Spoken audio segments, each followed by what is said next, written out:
ওই জন্য আপনার জুতোটাকে নিয়ে আমি উড়ে উড়ে চলে গেলাম।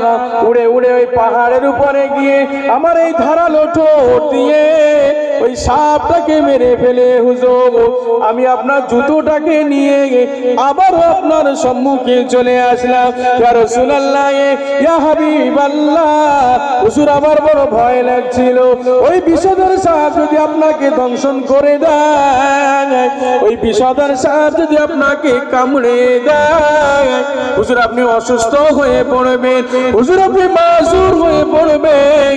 ওই জন্য আমি কি করলাম, আপনার জুতো মোবারকটাকে নিয়ে ওই পাহাড়ের উপরে চলে গেলাম, কি আমার ধারালো ঠোঁট দিয়ে হুজুর আমি কি করলাম, ওই সাপটাকে মেরে ফেলে হুজুর আপনার জুতোটাকে নিয়ে আপনার দরবারে হাজির করে দিলাম। জোরে বলুন না সুবহানাল্লাহ।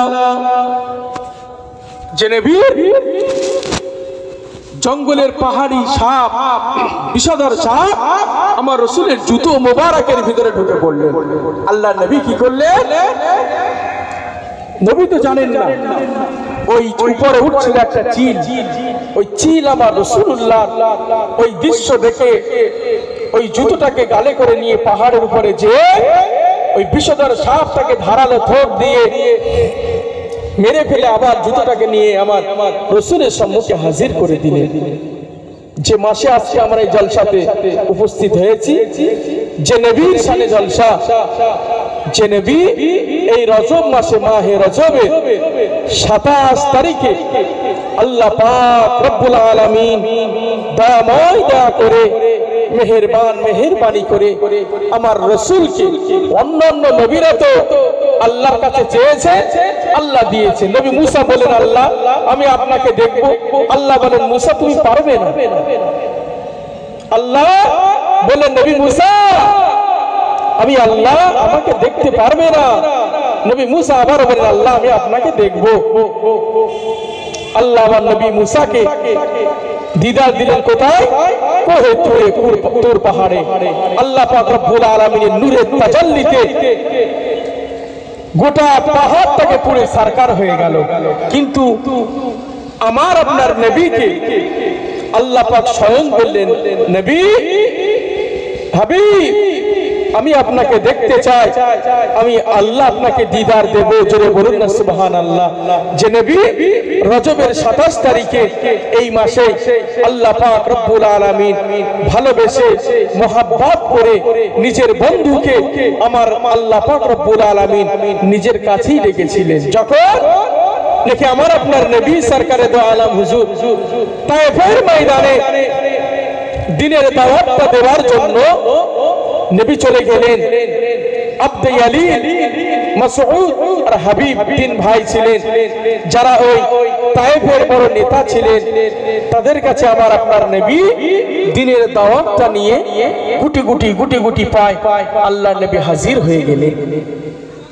এক ভাইয়ের কাছে নবী যখন বললেন আব্দে আলী আমি আল্লাহর নবী এসেছি, আখিরি জামানার নবী, আল্লাহ আমাকে আখিরি জামানার নবী করে পাঠিয়েছেন, তোমরা আমি নবী আমাকে মেনে নাও, আল্লাহকে এক বলে স্বীকার করে নাও। ওই সময়ে আব্দে আলী বলল হে মুহাম্মদ নাউজুবিল্লাহ, যে আল্লাহ পাক নবী করবার জন্য অন্য কাউকে আর পেল না, আল্লাহ পাক নবী করে তোমাকে পাঠিয়েছে। আরেক ভাই বলল যে আল্লাহ পাক কুরাইশ বংশ ছাড়া কি আর নবী দিতে পারেনি। আরেক ভাই বলছে যাও আমার সামনে থেকে চলে যাও, তোমার মুখটা পর্যন্ত দেখতে ইচ্ছা হয় না। জোরে বলুন নাউজুবিল্লাহ।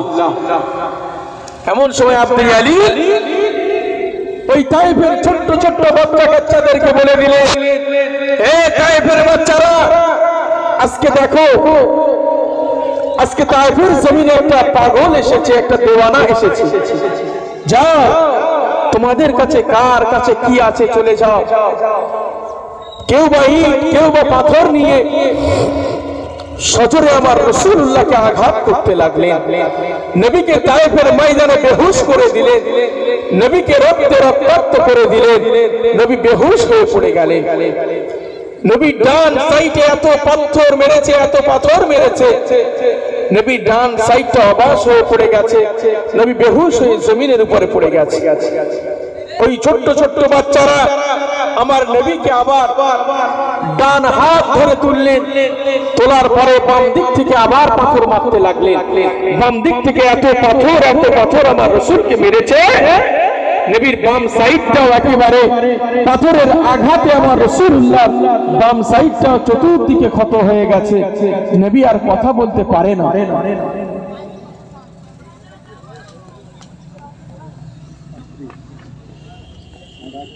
নবী আর কথা বলতে পারে না। এমন সময় আমার আপনার নবী ওই তায়েফের ময়দানে বেহুশ হয়ে পড়ে গেছেন। আল্লাহ পাক পাহাড়ের দায়িত্ব ফারিস্তাকে পাঠিয়ে দিলেন। তাও সে এসে বলছে, ইয়া রাসূলুল্লাহ, হাবিব আল্লাহ হুজুর, আপনি যদি অনুমতি দেন তাহলে আল্লাহ পাক বলেছেন এই তায়েফবাসীকে ধূলিসাৎ করে দেবে। আমার নবী কি বলেছিলেন? যাও ফারিস্তা, চলে যাও, এরা আমাকে চেনে না, এরা আমাকে জানে না, এর পরে যারা নসল আসবে তারা আমি রাসূলুল্লাহ আমাকে রাসূল বলে মেনে নেবে। সেই নবী কতটা মায়া ভরা নবী, কতটা আদরের নবী আল্লাহ পাক আমাদের ঘরে দিয়েছেন। তাই আরো এখনো যারা এদিক ওদিকে বিলম্ব করছেন, আপনারা সকলেই চলে আসেন। ওয়াজ ও নসিহতের কাজ শুরু হয়ে গেছে, এদিক ওদিকে ঘোরাফেরা করবেন না, সকলে এই মিলাদুন নবী জলসাতে এসে বসে যান। এখন আপনাদের সম্মুখে